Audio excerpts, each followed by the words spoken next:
Happy holidays, guys. It's your buddy Sleeve. I'm here to educate you on a very important subject this week on the Omega Points YouTube channel. I'm not really doing much for Christmas this year. I didn't set up a tree, don't have lights, ornaments, didn't buy any gifts. It's been a pretty, it's just been me this holiday season. It's the first time that I've been single ever on the holidays, and so I'm kind of just figuring this is the first time I'm not going to celebrate it, and instead I'm going to work on some music and some more YouTube videos. So I wanted to share with you a subject that's very close to my heart for the holidays, which is how to set up a proper project studio. Now, I'd just like to preface this by saying that everybody has a different goal when going into this. Some people want to set up a professional recording studio in order to book clients and maybe even set up a soundstage that's acoustically trained to perfection, where you can record an entire band in one room. That's not really what I'm going for in this video. I'm going for the singer-songwriters or the musicians who are looking to have either a good practice space or to put their ideas down in an efficient way. This isn't necessarily how to make a record-ready studio, although some people can actually take a setup like what I've done and they can actually make record-worthy stuff. But what I'm telling you how to do right now is how to set up a project studio so that you can really get a good grasp of what your ideas are and how to put them to use as soon as they come to you, while also being comfortable and inspired by the space that you're in. So at the heart of every great project studio is generally a computer, in this case a laptop. In this case, I think that recording your ideas is a lot easier when you have a digital audio workstation with some virtual instruments on it, a MIDI controller, a digital mixer, etc., etc. Now, at the heart of my project studio is my MacBook. This is the latest MacBook. The reason I like it so much is because it has 4 inputs on it. So when you take a look at my setup, you can see that I have the mixer and the Logic DAW in this case set up on one monitor. On the other, I have the project area. I'll talk a little bit more about that in just a second, but you can see that I've been able to organize my workspace very nicely. You're right now looking at the MIDI screen where I can pencil in MIDI notes and then play them back. I have 3 displays that I can use with this laptop. It's very, very nice. Plus, you can see right below it, I set up a few extra ornaments. I got my hands on Voldemort's wand, which I'm very, very happy about. So that kind of helps me get in the creative mood if I ever need to summon any spells. That's the heart of this rig right here, is the MacBook going out into 2 monitors right there. Now I have 2 extra inputs on this. One of them goes out into my outboard gear, and I'm going to talk about that in just a second. Logic is not by any means better than any other DAW. I've honestly used Pro Tools most of my life, but I've started to enjoy using Logic lately because I feel like it's very easy to pencil in MIDI notes, it's very easy to copy regions. Doing MIDI production, it's been a little bit easier for me. Pro Tools is a little bit more based around waveforms, and as far as audio editing, I find it much easier. As far as actually sketching down musical ideas, usually having a good MIDI based DAW is the best way to go. What you're looking at right here on Logic is the project window, which I've set up on my second monitor. You can see a drum kit that's been enlarged right there. So let me go ahead and play what this sounds like.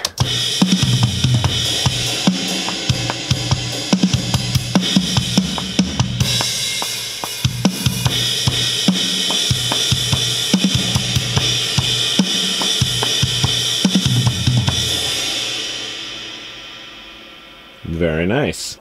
That was the result of lots and lots of pencil tool time on this window right here.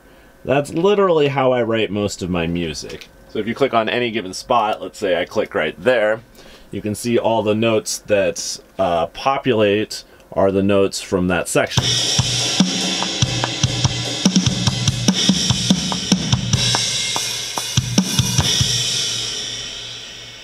So that's the kind of precision I need to write the kind of rock and roll that I'm going for. It's a little bit harder to write that kind of stuff on a MIDI controller of any kind. So pencil tool all the way for me when I'm writing drums. Now I want to talk about the hardware side of things. The hardware is pretty much what takes sound in and then feeds it into the computer, or takes sound from the computer and then feeds it out into speakers. So you need a device that does both of those things, generally to have max productivity. The one that I've chosen is the legendary Universal Audio Apollo 16.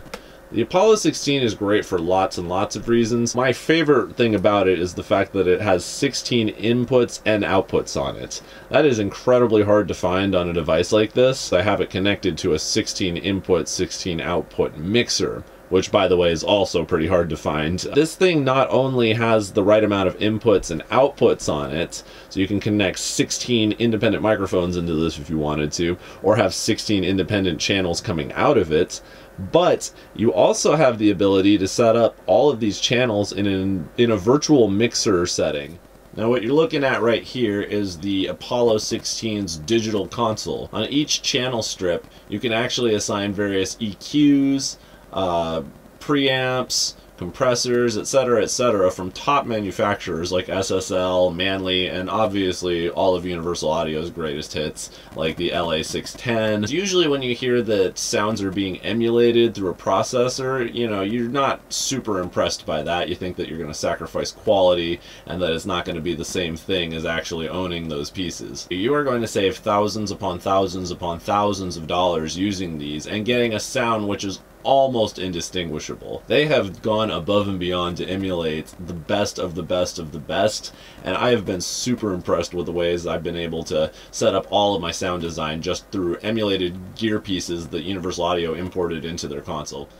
Now, having said all of that, you still need to have some of your own preamps, in my humble opinion, especially when you use the Apollo 16, because the Apollo 16 has the DB25 connectors on the back of it. As a matter of fact, you most likely will need to buy adapters in order to set it up with any microphones. But more importantly, if you're going to use any phantom power microphones, Universal Audio 16 does not send phantom power to any of them. So you're going to need some of your own preamps. Now, preamps are basically what I like to consider like the engine of a car in relation to microphones. It's kind of like the engine of the microphone. It sets up the volume levels and the output levels so that you can adjust the gain and you can adjust the actual line trim of the sound. And not only that, but it has phantom power. You're able to go between different modes on the top piece here, which I'll explain in a minute. Some of them just sound downright beautiful, like the piece on the bottom, which I'll also explain in a second. The 4710, because there's a 710 that's based on just one of the channel strips on here. But this is the 4710, which means that it has 4 individual channels of the 710D preamp. This is really nice because if you have several vocal mics or if you need an extra guitar or bass guitar, you can use this for nice warm sound. It has really great translation, and better yet, it has individual inputs on the front of it right here, so you can go ahead and just plug a bass guitar right into it, or you can just plug your guitar right into it and start recording ideas right away. I've loved this thing. It has a great sound to it, and it feeds directly into the Apollo 16, so 4 channels of this going straight into the Apollo 16 is definitely a nice option for some of the sounds I'm going for. But I hate to say it, this preamp right here is the true love of my life. The Phoenix Audio DRS-8. Built to replicate the sound of the Neve preamps. It's designed in the same way with pretty much the same hardware. But this is 8 channels of Neve preamp, all condensed into one rack unit. Not only do I have 4 channels of Universal Audio's 710D preamp, now I have 8 channels of Neve preamp to go with it. Everything I've ever recorded with these 8 channels, whether it's guitar cabinets, violins, vocals, or acoustic guitar, has been downright beautiful. Anybody who's used a Neve product in their life, they know that Rupert Neve knows what he's talking about. It's been a true joy to own. It was worth every penny, and it was definitely not cheap. You're also going to want an easy way to plug your microphones into all of the preamps. If you don't have that, you're always going to have to be digging behind your console or any of your outboard gear, figuring out where the inputs are, which is a total pain. Don't do that to yourself. Instead, just get yourself an XLR connector that you can put on the front of your rack unit, and then just buy a snake that goes into the back of all the other rack units, so that way easily you can plug in, you know, in this case the first 4 are plugged into the 710D right here, whereas the last 8 are plugged into the 8 channels of the DRS-8. It makes life a lot easier. Do not do anything that would torture yourself, like having to dig into the back of your rack unit every time you want to plug a microphone in. Now, you don't need a mixer after I've shown you everything that you've seen, but a mixer is a nice touch. It has some extra preamps at the top of it, it has a nice line level trim at the bottom, and it has several channels of EQ. So with all of those combined, you get a lot more control over the sound before it goes into the DAW. So that's why I bought one. But the one challenge I was always facing was the fact that they usually had, you know, even if you can find one with 16 inputs, it wouldn't have 16 outputs. It would traditionally have just like a left-right output, just like a 1-2 kind of thing. I needed something that had both. That's why I ended up with the Alan Heath Mix Wizard. The Mix Wizard is a little bit harder to find right now, but it is a true joy to use. It is really like set up well, it has great sound, and you can take full control over the audio. You know, you can plug 16 inputs into it and send 16 outputs out of it, and then also send several bus lines wherever you wanted to if you were so inclined. So this thing is really, really cool, and you get perfect control over where everything goes, which honestly is pretty hard to find in a soundboard nowadays. But none of that matters at all if you don't have speakers to produce sound, so you're going to need yourself a set of studio monitors. In my case, I chose the Atom A7Xs. I love the Atom A7Xs because of the way they color the sound. Now trust me, that's not always what you want with your studio. Some people want to mix their projects to a more precise level. For cases like that, I might recommend something like the Yamaha HS7s. In my case, I liked the Atom A7Xs because it made me feel more in tune with the music I was writing. The color that it added to it, it resonated with me, and I think that that's important when you're creating sound. You have to have something that is able to produce the sound that you like, or else you're not going to feel it, you know, reverberate throughout the room, and your bones, and your soul, etc., etc. This is a two-way monitor. It has the fiberglass woofer and the ribbon tweeter, so the translated sound that comes out of it is just beautiful. Crystal clear highs and really booming lows, nice round, pronounced lows. This is called a two-way monitor, by the way, which means it has a woofer and a tweeter. If you get a three-way monitor, you can just add another woofer onto this setup, and Atom's Audio does make that setup as well. So check that out. I highly recommend it. It's great for project studios. It's a little pricey though. And then up here we have the QSCs. I love these ones because they were great for playing live shows. The QSCs also are just amazing for your project studio if you want to hear loud, pronounced sound. These are the K12s. They have 12-inch woofers on them, and they produce about 800 watts of sound. So make sure that your neighbors are cool with this first, and please don't bump it up all the way without telling them. You might actually convince them that an earthquake is about to happen.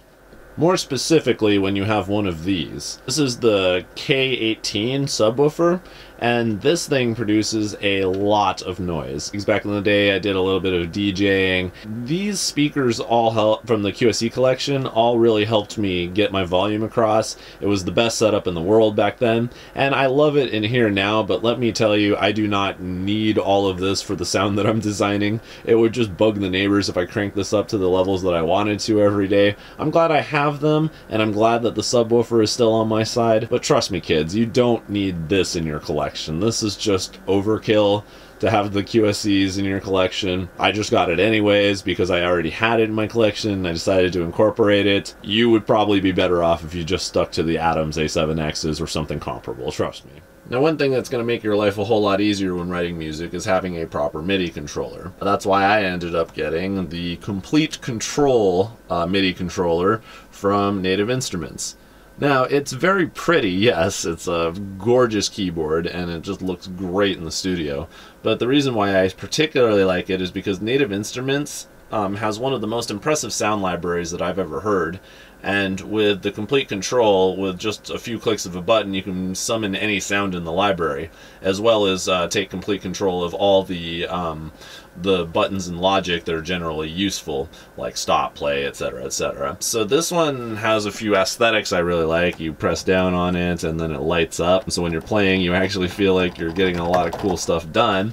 And then when you actually pull up different instruments, the lights will correspond with the different instruments that are associated with the region. So like if all of these ones right here were drums, these would be orange, and then these ones were like, you know, I don't know, tuba or trumpet, then they would be green. So this helps you understand like which assignments you've set up in a very colorful and visual way. It's very, very cool, and like I said, it's also very helpful if you have the Native Instruments sound library. Over here we see two components above my Mackie Big Knob. Now the Mackie Big Knob sounds slightly dirty, but what it is, it takes all the sound and then it feeds it into a volume level, which in turn then feeds the volume to the speakers. So instead of having to just like adjust everything on the computer, now I actually have like a big knob that controls all the sound. I can also swap between input sources. So for example, sometimes I want it to be the Apollo, but sometimes I want it to be something else. Like sometimes I want it to be the TV, or sometimes I want it to be my iPhone. So you can plug in various devices into this and then switch between them. And then you can actually assign various outputs as well. So I have two speaker sets, for example, so I can set them up through A, B, and C on the back of the Mackie, and then press A, B, and C right there to choose my speakers.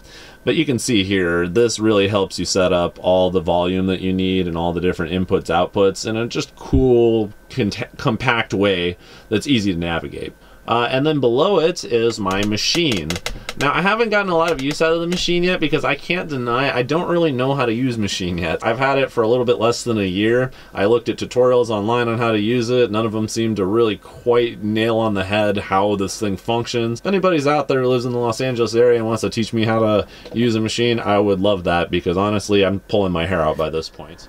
So now that you've seen how I've set up the computer, the speakers, the outboard gear, etc., etc., one thing that I would really like to mention, whenever you get an idea, you really need everything to be accessible so you can put it down as quickly as possible. That way the idea doesn't slip away from you. So I keep all of my guitars hung up on the walls around me. You can see I have my Jackson, and over there I have my Ibanez hollow body. But over here, for example, I keep my PRS, my Custom 24, and then I have my Ernie Ball Music Man, and that's actually just a novelty 8-string that I bought a while ago, which is actually kind of cool. But that's just so you can make sure that you can grab anything when inspiration strikes. You need these two guitars, you get it. You need these ones right here, you can just pick them up. And then you're never confused about what you, where anything is, and just get writing done as ideas come to you. It's very important to me, and I think that it is to most people, so really plan on having all of your instruments and axes like somewhere close by. So now that you're done setting up all of the hardware, your computer, and the speakers, you can just pick up the guitar of your choice, plug into one of the preamps will feed into your input device, and then from that point, you will hear a tone be produced from your computer. So now you're ready to make some music.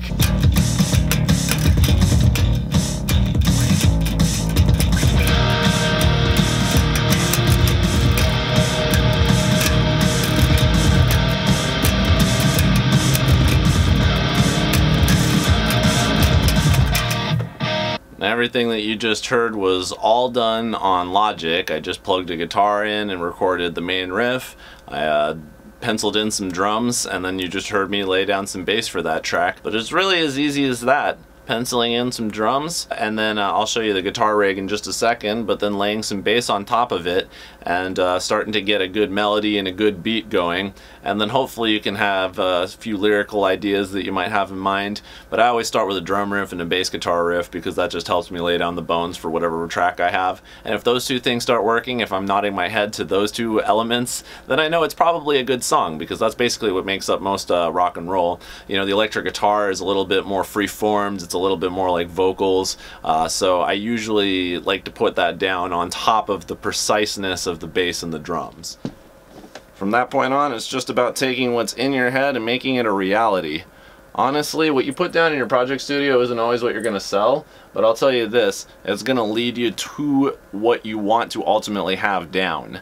And I really try to write my projects in the Project Studio as if I was going to try and sell them, and I usually fall short of that goal right here in the Project Studio, but then I know exactly what I'm gonna take into the real studio when I start working with my producer Sean. So it's really about just like getting the ideas down to a precise form, and then when you actually have them down, you know what you're gonna take to the real studio. And you know, if you have a producer or something, he's gonna love you for actually knowing what you wanted to do before you sat down. There's no songwriting when you actually start recording. It's all ready to go, and you have the idea like laid out so other people can understand it. Because let me tell you, going to the studio thinking that it, you know, up here is the same thing as out here, it's not the case. You really need a good blueprint for what you're gonna try and record, and having this is the best way to do it. I mean, this track right here may not be what I'm gonna ultimately sell to fans, but I'll tell you this is leading the way so that I know exactly what I'm gonna take into the studio. So keep on writing, kids. This has been my Project Studio. I hope you enjoy it, and I'm gonna get back to writing. Have a Merry Christmas, guys. Peace.